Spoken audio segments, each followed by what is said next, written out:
Well, we're here at the home of cricket, Lords, with someone who enjoyed many a good day, Sir Richard Hadlee, of course. Welcome to Lords. Thank you. And first of all, why are you here? Well, there's a reunion of fellow fast bowlers. I think we go back to about the 1950s, actually, when you look at Wes Hall and Charlie Griffith and Alan Davidson and Garfield Sobers. So we've got players from different eras, and it's good to catch up with people in your own era, but the fact that there are a lot well before us and some after us, just to have a chat, talk about yesteryear and the incidents and fast bowling. I mean, we're still learning about the game.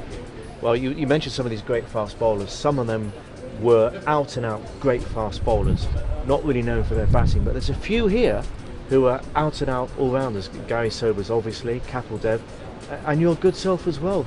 The all-rounder, is that a dying breed, do you think, these days? Yeah, of course, Mike Proctor and Clive Rice are with us as well. Yeah. So, the all-rounder is a very influential person to have in the side, because an inspired batting or bowling performance can actually turn the course of the match, and obviously it affects the balance of the side too, depending whether you're a batting all-rounder or a bowling all-rounder. It allows you to pick a team accordingly. But, you know, the era of the 80s particularly, with Beefy and Imran and Kapil and myself, it was a wonderful era, and we were at each other for a good period of time, and that to me is what the game's about. Do you think it's, I don't know, maybe the game's moved on, that it's more specialist, or is it just that it's just cyclical, that at the moment there aren't necessarily, I mean, Jack Callis may beg to differ by the way, but there aren't that many out and out all-rounders? Because you're right, I mean, the England team when Flintoff was playing, it had, if you like, room for an extra bowler because Flintoff batted as well. That's the beauty of an all-rounder, I guess. Well, I think about being an all-rounder, as I say, you can be a batting or a bowling all-rounder with the other skill, of course, but you've got to spend a lot of time on that other skill. And you're probably regarded an all-rounder if your batting average is higher than your bowling average. And so there are a few of us that were able to do that. And normally the all-rounder comes in round about 6 or 7 in the order and can just change that match. But it's hard work. If you've got to bowl sort of 20 overs in a day, and then once you've got a side out, you could have the pads on within a half hour. Yeah. And then you've got to go out and start facing the other fast bowlers around.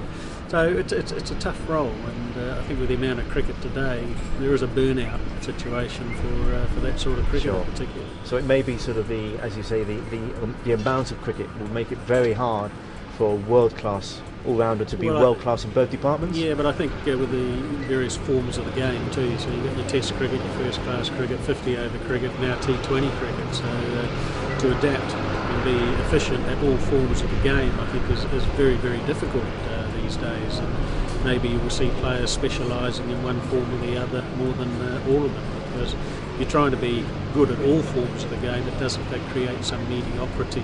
Whereas if you specialise in one form, you're more likely to be successful. Richard, T20, I mean, the game has to move on. We have to keep making it entertaining.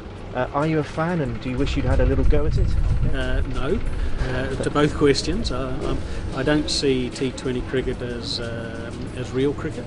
It is a form of cricket, but not real cricket, because it doesn't create, as you see in Test cricket, first-class cricket, even 50-over cricket, the real contest.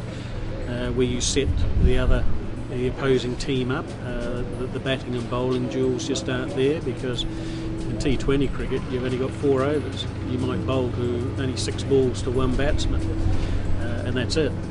In fact, the bowlers these days bowl 4 overs where they participate for 12 minutes in a game to do their thing. And I don't see that as real cricket.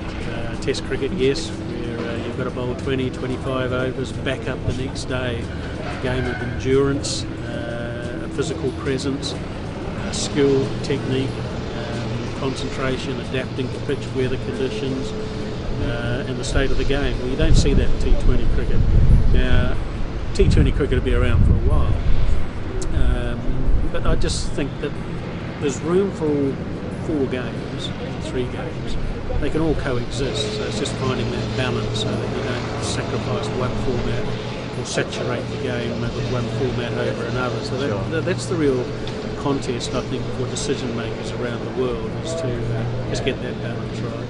Now tell me, what's it like being a cricketer, a very successful cricketer in New Zealand, in a country which treats rugby almost like a religion. If you're an All Black, I would imagine, you know, cricket very much came second to rugby. Was that okay? Was it hard to sort of break through, create the interest? Oh, you got to understand that rugby is our national game. It's as simple as that. The All Blacks are legendary around the world, traditionally and historically, and that's the way it'll always be. Cricket is our top summer game, and I think there's enough recognition and respect for that alone. Cricket teams don't win as often as the rugby teams, but we still get support for both forms of the game. But with the Rugby World Cup on as it is, then you clearly understand that the focus is rugby and the All Blacks winning it, hopefully. As you said, you played at that great era, Imran Khan, Kapil Dev, Ian Botham, and others as well. Was there a bit of a sort of an all-rounders fraternity, if you like, a bit of respect within the boys, because you knew how good you all were and what you had to do to get there? Oh yeah, there's no doubt about that. We knew what other all-rounders were doing around the world by reading the newspapers. Didn't have internet and those sorts of things in our day, but you're aware that people got 5 or 100, Kapil or Imi were performing well, and when you had that one-on-one match-up, you didn't want to get out to your opponent, and if you bowled to him, you wanted to get him out. Yeah. And that was the competitive nature of all of us, and I think we were all very influential for our teams during that particular era. I think that's what made it quite special.